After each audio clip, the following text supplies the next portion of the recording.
This is One Ogden. I'm John Miles. The Northwestern Band of the Shoshone Nation was one of the only tribes to refuse a reservation from the U.S. government, and they were the victims of one of the largest Native American massacres in U.S. history. Brad Perry is the Tribal Council Vice Chairman, and Rios Pacheco is a Childcare and Cultural Analyst. You know, our Aboriginal territory, if you look at it on a map, it is basically from point of the mountain, you know, at the end of the Salt Lake Valley, north. And it goes all the way north until the Snake River in Idaho. So that's as far north as we go. We have a little bit in eastern Colorado, a little bit, western Colorado, and a little bit in eastern Nevada. Our Aboriginal territory goes up into Jackson Hole, Wyoming, and that's just Northwestern Band. At the time of the treaties in 1868, we ceded over 60 million, at the Shoshone Nation as a whole, ceded over 60 million acres to the federal government, and we were about 8 million acres of that. And at the time, they had a drawn map that they just said, well, here's the Northwesterns, here's the Easterns, here's the Goshutes, here's the Westerns, and all that. And today, with technology, we've created straight lines, so it's like, well, you follow I-80, and it's like, well, yeah, we can't cross that line. But what are the services the tribe provides? Like, what does the tribe do for members? Our three biggest services is healthcare, childcare, kind of rolled up into that, education, housing. Housing. Yep, those are our three major programs. We apply for grants, cultural resources. We have program managers over those different things. We have tribal businesses that bring in funding that we put towards education, we put towards healthcare and housing. We apply for grants all the time to meet the needs of our members, and so we work a lot off grants. And with what the state of Utah schools are doing right now, doing tuition waivers, a lot of our students ended up at Utah State because it was free tuition, it was free housing, and then we paid books and feeds. So we have a lot of undergrads from Utah State right now, and so we really focused on that. And our tribal elders are important to us, and they all need health care, they all need homes, and that's kind of how we divide those things out. So because all of your members are like kind of dual citizens, is that? I mean, most tribes, if not all, most of their people live on reservation, and so the reservation tribes, really operate like a small town or a city, or like the Navajos, they operate, like a state because of how large their area is. And so they have a state with different cities and things like that. We're a little unique in the fact that we don't have a central community where we all live. And so we have to meet the needs of everybody. And so we try to let them know, hey, here's some things outside of the tribe you can apply for, but we try to take care of our members first. And then if they need outside help, we'll look for that with them. But yeah, we try to take all of our members as much as we can with what we have. Yeah. And so a lot of that is just kind of helping them navigate other like government services, sure, and that kind of stuff. Interesting. And then what does, have you guys done anything with the 198 acres? So we have that. We've cleaned up our cemetery. We've planted some trees and put some water on it so the tribal members can go back and see their ancestors. A lot of the folks that survived the Bear River Massacre are buried there. And so we just, we have places for our members to go and have made it a little bit more easy access. The rest of it, we're just, we're looking at different things to try and improve the land, to help get water to the Great Salt Lake, help the migratory bird patterns. We have water there. We can develop wetlands, ponds, and different things, but that's cool. Just haven't come to fruition yet. But that's the plan in the future. Yeah, I want to ask about the Bear River Massacre land. What's that? Oga? Bo Ogwa. Yeah. So Bo Ogwa is more of a spiritual term than like a loose translation. Okay. To heal, to reconnect, those sorts of things.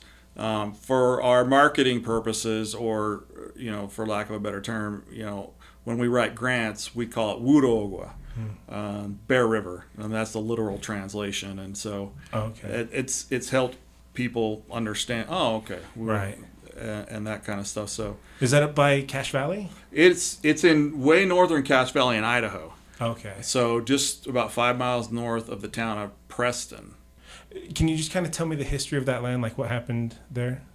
That land was a particular land that our people used. They used that land because of the landscape of the land.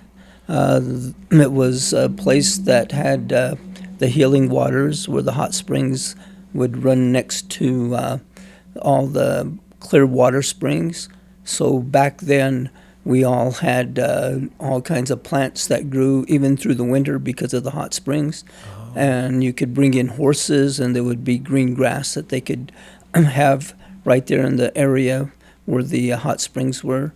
The people could go and bathe and could go do, it's like a medical rejuvenating source for our Indian people then, and even today it's used the same way.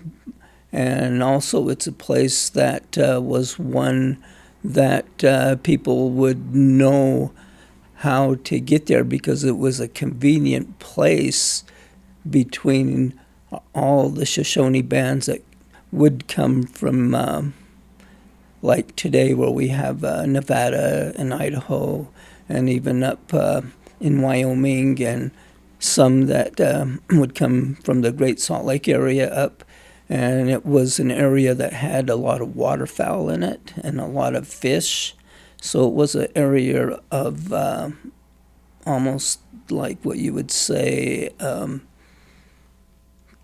well, you use the term loosely, a grocery store, because you had all the food sources. You also had, because of the food sources, the animals, you could make tools out of those. You can make weapons out of the animal parts. So they would use that place to make those things that they would be able to use in the summertime. Mm-hmm. So in the wintertime, it's not a stagnant place, it's an active place. Yeah. And then they would be able to gather their people and be able to tell what areas they went to pick different types of foods, harvest different type of animals, where they might do some trading with people that were coming into the valley. So it was more of an information place, but also a place to gather your family. And the reason they picked that was because there was bluffs on that place that you had to come down into the bluff to a valley that was covered with anywhere from 15-foot to 20-foot high willows that would enclose the camp. So if you came down the valley, you almost couldn't see the camp. Wow. Unless you seen it in the morning or in the evening when the smoke was coming up. And then it was so close to the water that they didn't need to go outside to bring water in. It was right there. So people used that place because of the hot springs and because of the fresh water resources. And that was the important place of that valley, was because of the water. Yeah. And because of when you have water, you have all the plants, you have all the animals, you have all the waterfowl, and you have all the resources that you need to live through a harsh winter.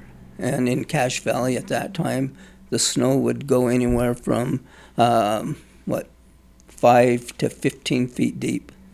So they had an area where they could gather and interact with their people, be able to bring people in to tell them of all the different places that they came from. And now as they broke camp from that winter, they could go to those other places where was explained to them in that campsite.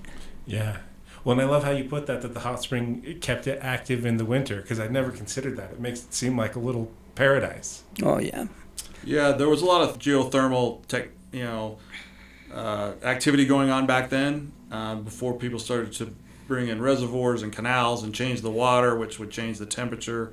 And so a lot of the ground most of the ground where we camped was always free of snow, and your teepee was just warmed, or your wickiup was just warmed, from the ground up, and it was a large area of hot spring, not just the one that you go there see today. There were many potholes in many areas, and so it's just one of the things that has changed over time. But yeah, as you described it, as Rios described it as well, a kind of a winter paradise. Yeah. Yeah, and the reason why it was so important, not just the Indian people, but through the trappers that came, was because of that fresh water. They had an abundant source of beaver, and abundant sources of animal fur, bearing fur, that they could get in that valley, Cache Valley. It was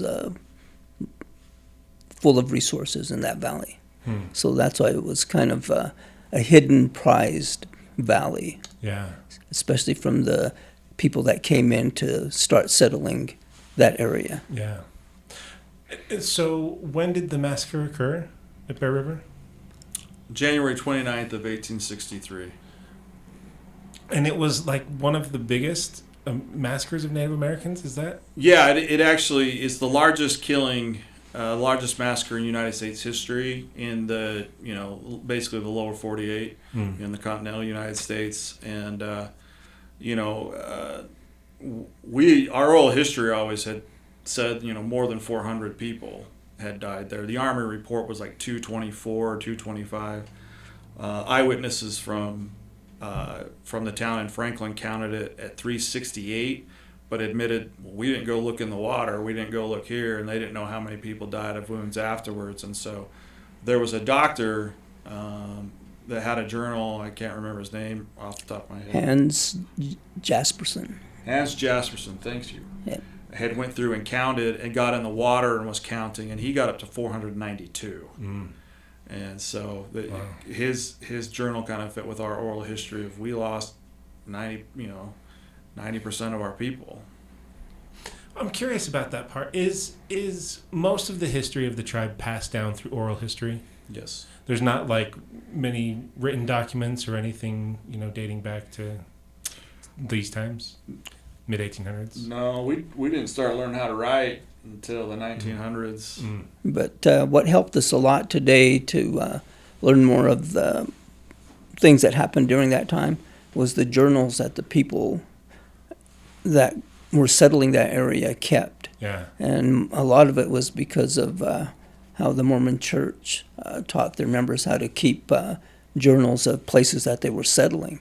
So because we had the interaction with those new people coming in, they would write sometimes detailed information that now when we are able to research that out, that it helps us understand how close that relationship was, but also how much of the life there was more like a community, friendship community, even though we were all just wanderers going back and forth, but yet we would stop there and they would assist us in some things. We would also assist them in some things that they may need.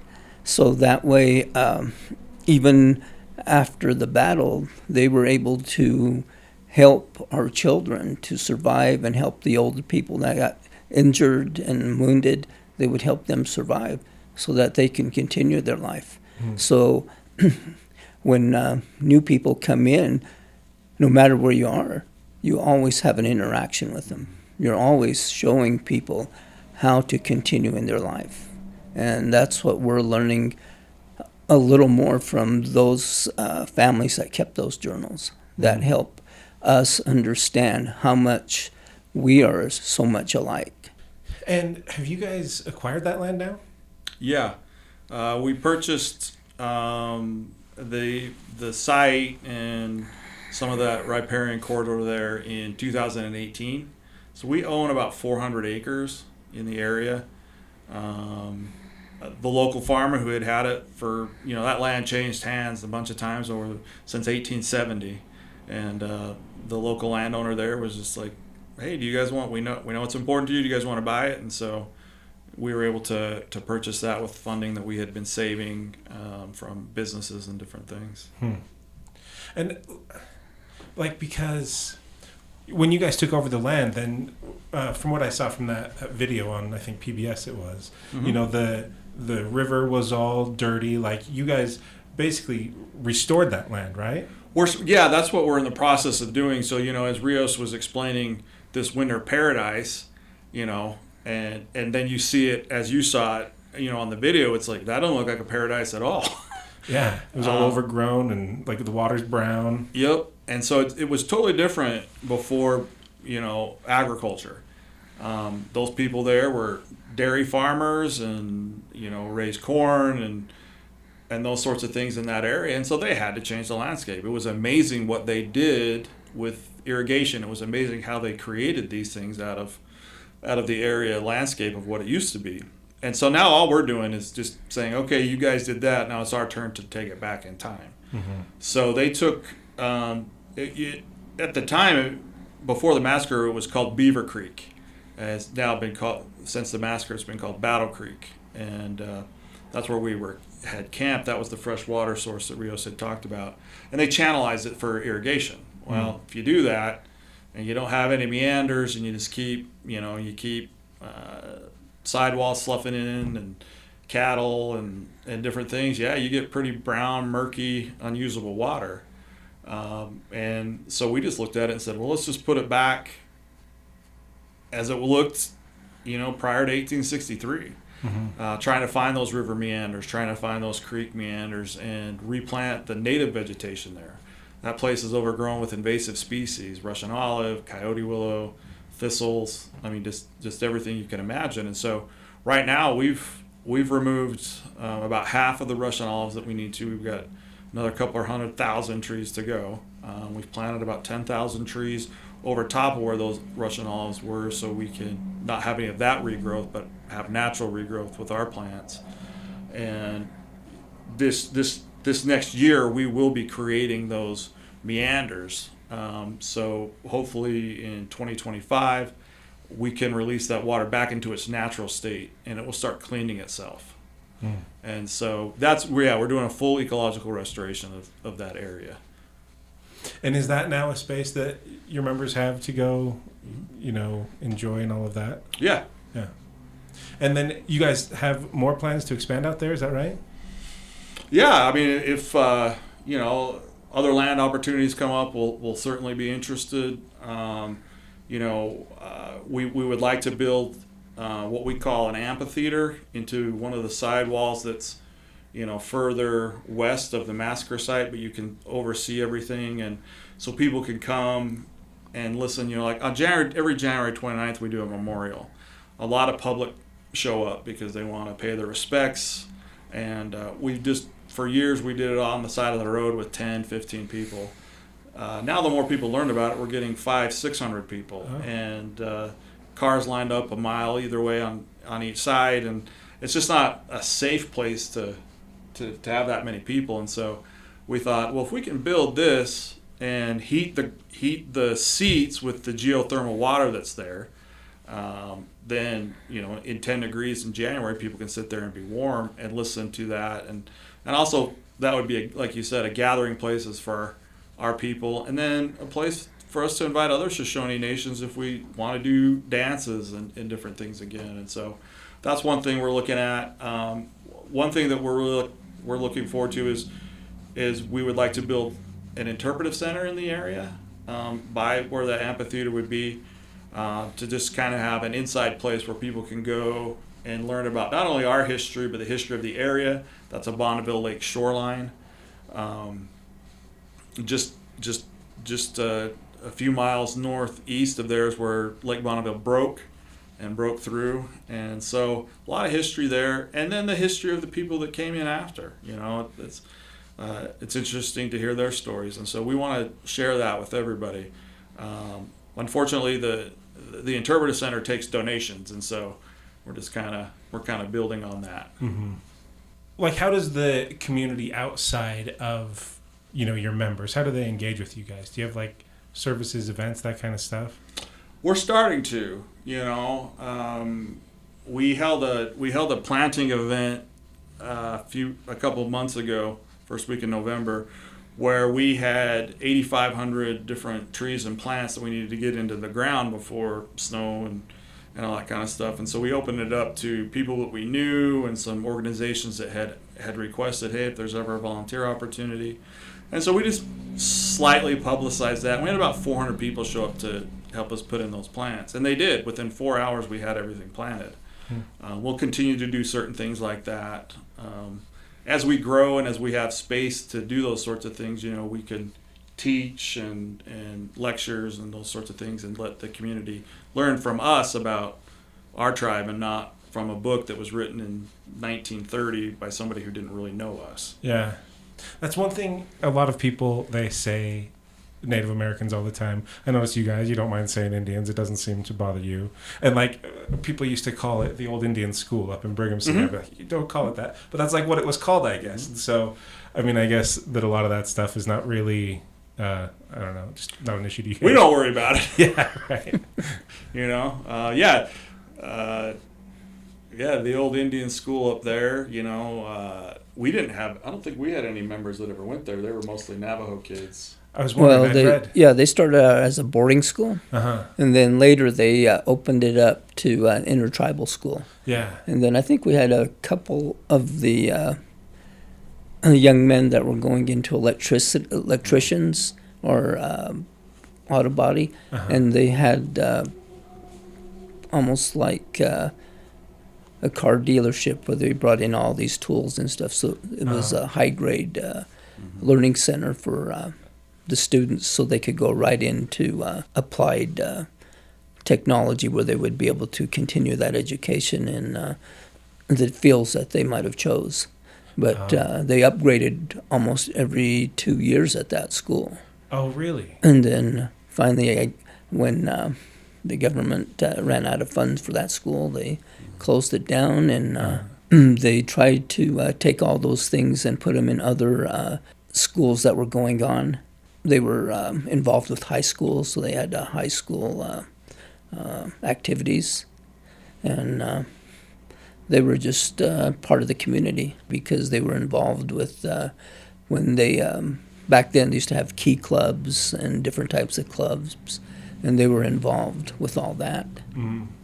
So I got a really different impression when I was reading about it. I thought that, you hear the U.S. government opens a boarding school for Native Americans and tries to teach them white customs. That doesn't sound necessarily super positive, So my impression of it was that, and you could see reports of people talking about abuses there and stuff. So I thought it was maybe not looked upon positively, that school.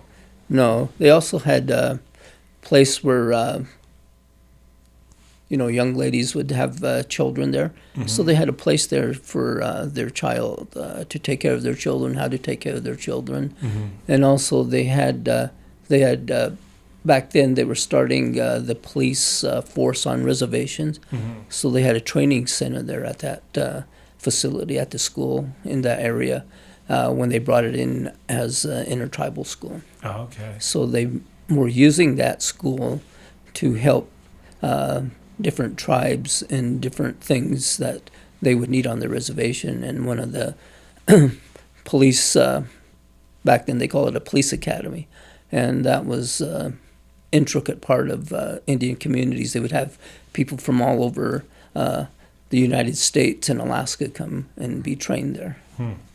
So, it was something not like what you would hear the term boarding school. Well, and that's an interesting thing. I think, okay, so you take somebody who's immigrated to this country and you want to help them, you kind of assume that they want to integrate with the culture and stuff. But the Native American culture isn't like that.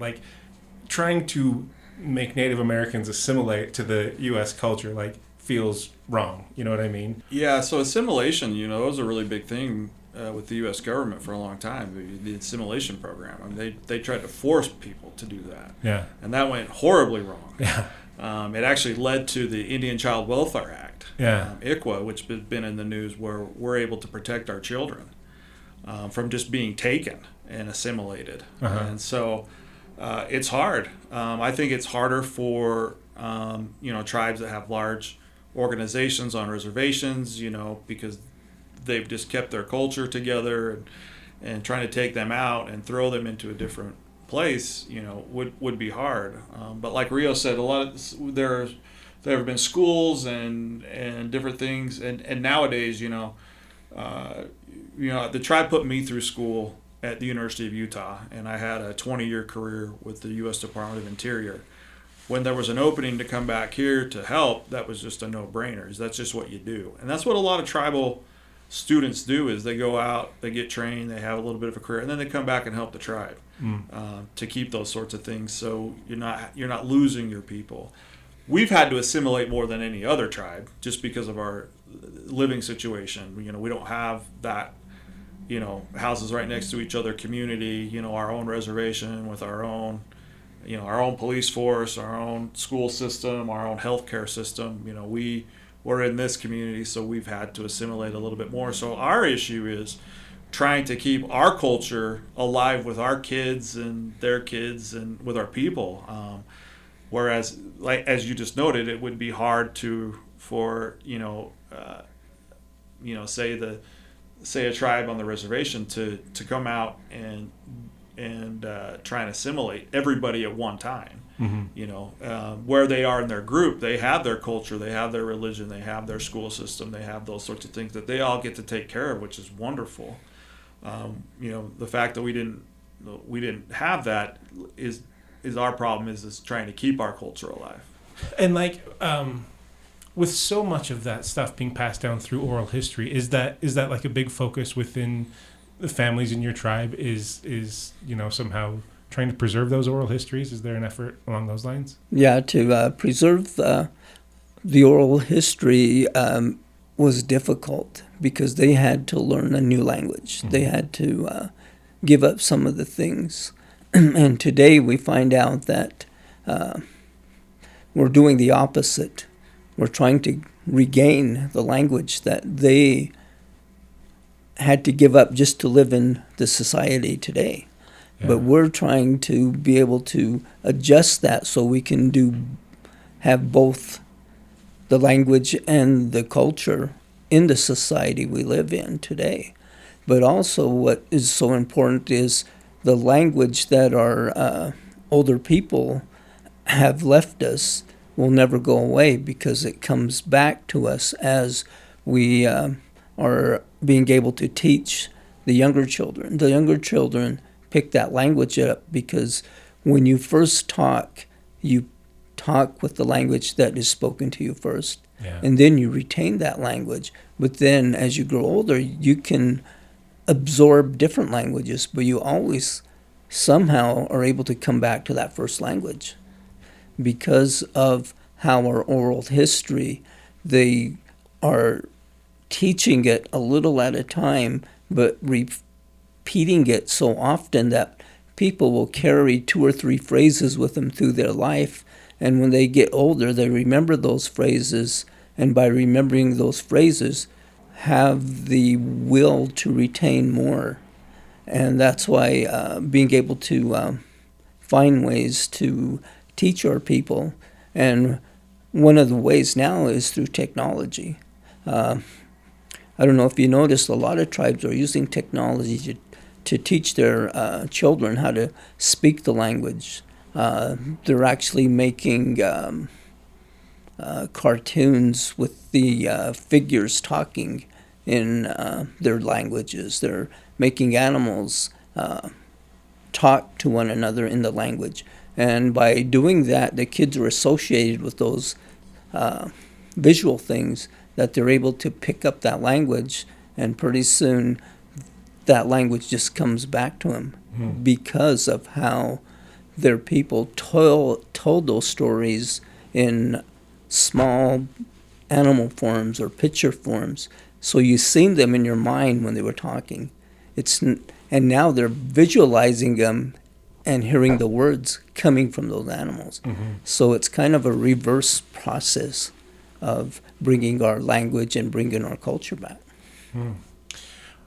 Right, because that's this pet peeve I have, is that we talk about the origins of man happening over in Africa. Well, or even here, I've seen, people were here 15,000 years ago, some people say there's evidence of. I mean, this tribe could conceivably go back, many thousand years, right? Oh, yeah. I mean, Rios and I had the opportunity to go out in the West Desert. Hill Air Force Base has, land out there, and that they utilize for training and different things. And, they've brought in many different archaeologists and people to, hey, we don't want to destroy a site. And recently they found footprints that date back 12,000 years old. Wow. Some of the oldest footprints in the United States, if not the oldest. I think there were some that were found at 15,000 years ago in White Sands, New Mexico, recently as well. I think that's what I saw. Yeah, so Rios and I were able to go out and look and see our ancestors. No kidding. There. We have a lot of stories going back, in time. My great-grandmother used to tell me about the migration pattern from over to the coast of California down into the Gulf of Mexico and all the different roads that they would have. And, just prior to contact, it's these large swaths. And a lot of those stories that get passed down do come from, like Rio said, those thousands of years old. You just repeat it, you repeat it, you repeat it, you repeat it, you repeat it. And each kid just grows up knowing that. And so that's what we're trying to bring back. We're developing our own dictionary for the first time. We're getting people recorded. We're finding documents where some people had just written things down, some of our people, and trying to recreate that and tell these stories again, because we have tribal stories about the Bear Lake Monster, and how many thousands of years does that go back? Uh-huh. We don't know, but in an Indian storytelling, it's as if it's happening right now. So that's how my grandmother, when she would tell me a story, it may be 1,000 years old, but in the context, it was, oh my gosh, I can't believe that's happening right now. You know what I mean? To some of those things. And so those stories are important to us because it helps tell our history, but in a time in a way that we can relate it to us today. Like I will not go swimming in the Bear Lake, and I never have after she told me those stories. And so that's, like Rio said, that's what we really want to bring back, and it's challenging just because we're losing that generation that had that knowledge and had that language skill. Yeah. As a tribe, I'm guessing you do sort like you guys would kind of encourage non-tribe members to come get involved and, embrace your culture, celebrate your culture, that kind of stuff. Is that, Yeah, I mean, we've done Meet the Shoshone, at Ogden a few years ago, and we try to do events to where people can come. Rios we were just talking earlier in our staff meeting, Rios and Maria has gone to over 9 schools in the last month or so. Elementary and junior highs to talk to the kids and different things. I was able to be a part of a virtual field trip that the Utah Museum of Natural History did, where schools could sign up and based on the age range fit into an hour slot all over the state. And so I had hundreds of schools that tuned in with large classrooms just to listen to me talk about the history of our tribe. And so we get a lot of those. We're getting a lot of those things now with the Great Salt Lake situation. We get a lot of people asking, what's the history that you guys have of Salt Lake? And so we're able to share and meet. One thing about tribal government is we have made a point to make sure we get along with the state government. We want to be able to rely on the governor and vice versa.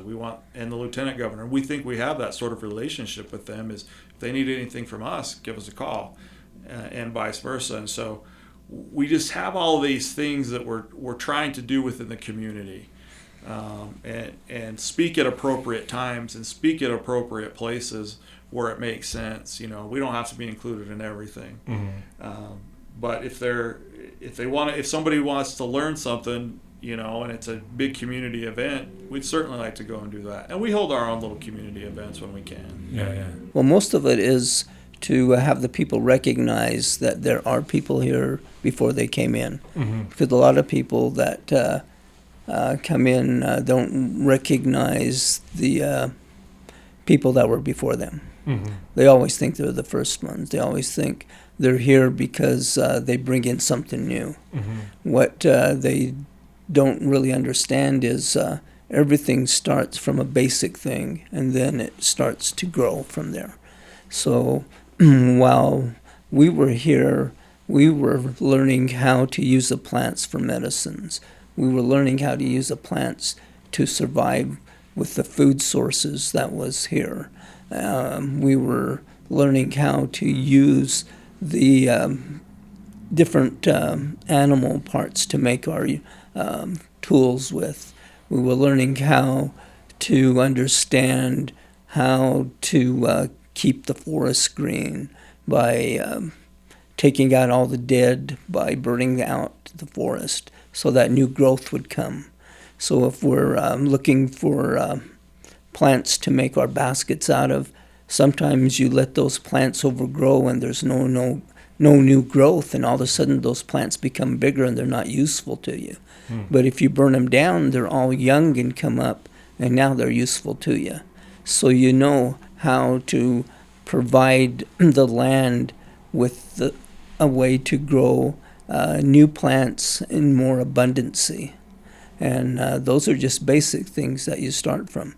And then as people come in, they start to work on those basic things, and then things start to improve. Because they're using some of those plant medicine foods to use in their medicines. So it comes from all the indigenous people that work with the plants, that know how to use those plants, but also know how to manage the resources. Because we see the animals as being a resource to manage water, because they form natural barriers so that they can have water run more pure down the stream. And they also use that water to hold it so that it doesn't overcome downstream. So we're looking at those things, and today now we're going back to those same things.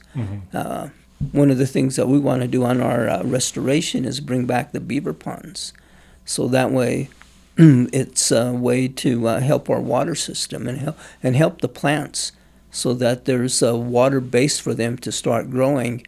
And then when they open it up, now that has a abundant growth, but then now it goes down to another place, and then the beavers will work whatever they work and do, and then it starts another area again where that place will flourish, and then it's a whole recycle again, and then you start over. Right. And basically that's kind of what, when we go forward, we don't remember that recycling. Yeah.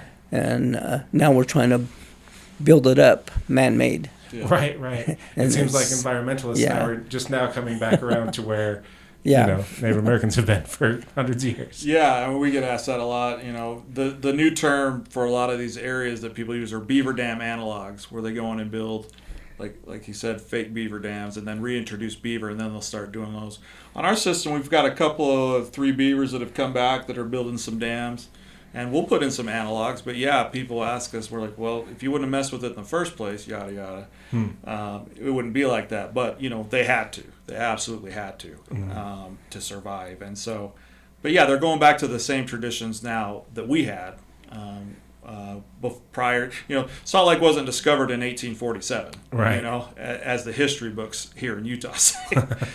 Like Rios said, you know, we were here prior and we used things in a different way. And that's part of Rios's book there, for the community to see, oh, this is how they use that. This is how they use that. Like you said, with the animals and the plants and different things, you just kind of know Mother Nature will take care of itself if you step out of the way. Right now, she needs a little bit of a push from us to get work done, and things can correct itself. So yeah. So are there also elements of spirituality that get passed down through the tribe? Like are there certain, you know, ideas about life and death and stuff that tribe members tend to believe? Well, I guess the biggest one, and the one the governor used, is you give thanks to your Creator for all the things He's created to you, but you also have to ask Him to help you when those resources are depleting. So you rely on who made all these things. We rely on him every day. And, people, when you start your life, you rely on him every day, then pretty soon you forget. Right now, people forget. Who created all this? It's not us. We didn't create all these things. Who's to take care of it? It's us. But it was given to us to take care of. And that's where that part comes in. And people laugh at the governor when he says, "Will you pray?"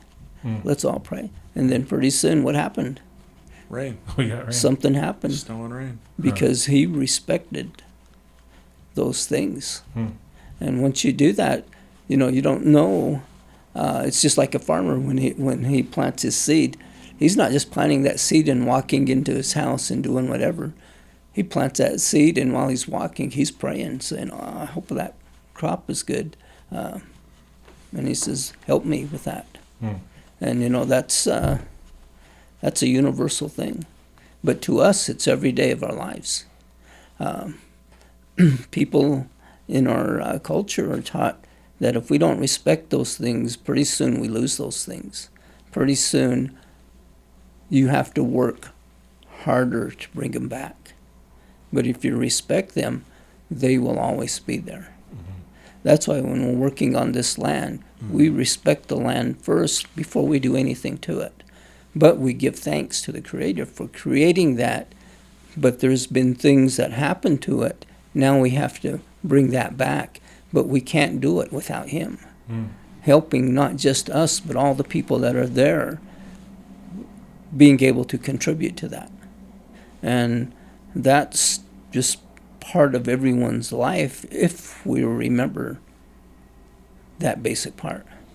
Yeah, our project, there's as much spiritual it is physical and natural and things like that, because like Rios said, a lot of happy times for thousands of years, one day of sadness that's lived with us for over 160 years now, and to bring back that balance will heal us spiritually and probably help heal those that were trapped there, lost their lives there. And so we try to do that. And like he said, when Governor Cox just he couldn't do any more preaching to slow the flow or sign up for these things and save your water. He just says, I don't care who you believe in or what you do or if you meditate, just pray for more water. And some of the flack that he took over that from people just not understanding what Rios just explained is we're connected spiritually,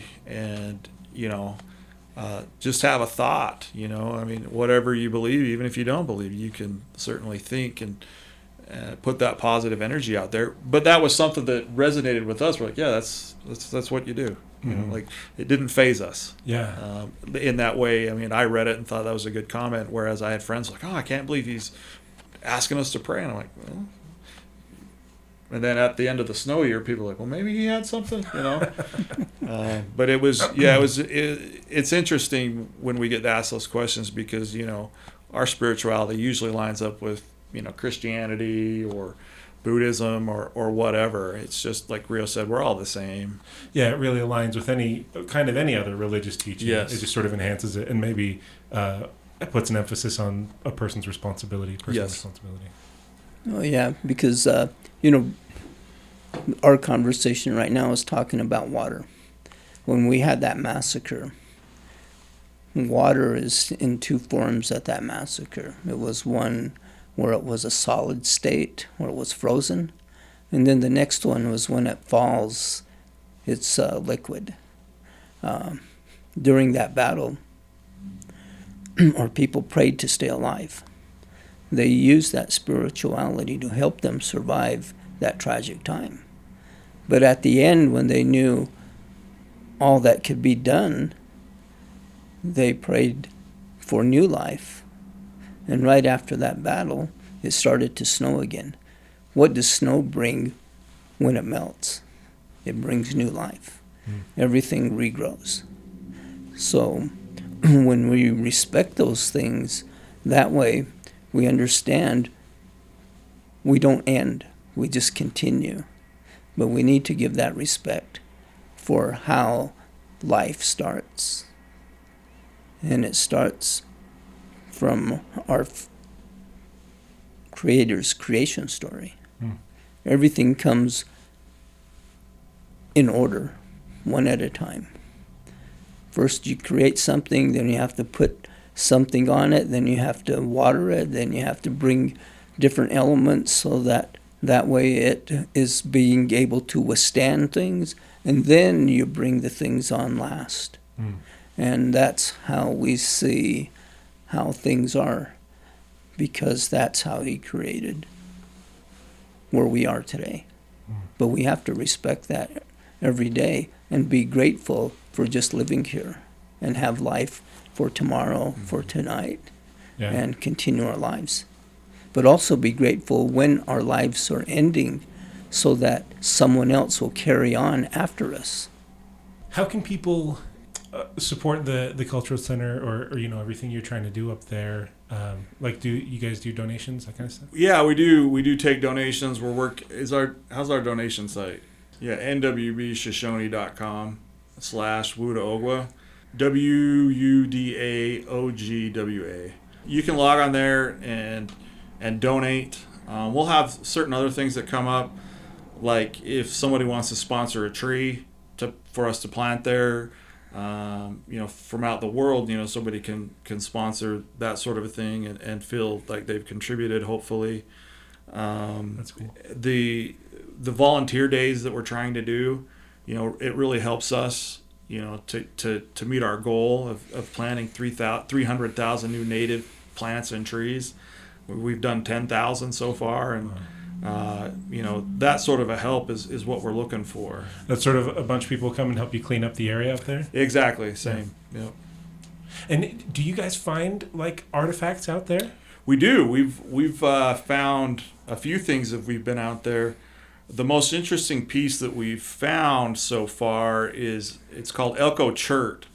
It's a type of rock from a quarry in Elko. It's a green chert that was a projectile, and so it was an arrowhead. Dr. Cotting, who is at the University of Utah Anthropological Department, found it, and they have since dated it to be about 3,000 years old. Wow. And so just something walking along, he looked down and picked it up. I mean, just people have walked past it for 3,000 years. This is an arrowhead made out of stone that's out at Elko? Uh-huh. Wow.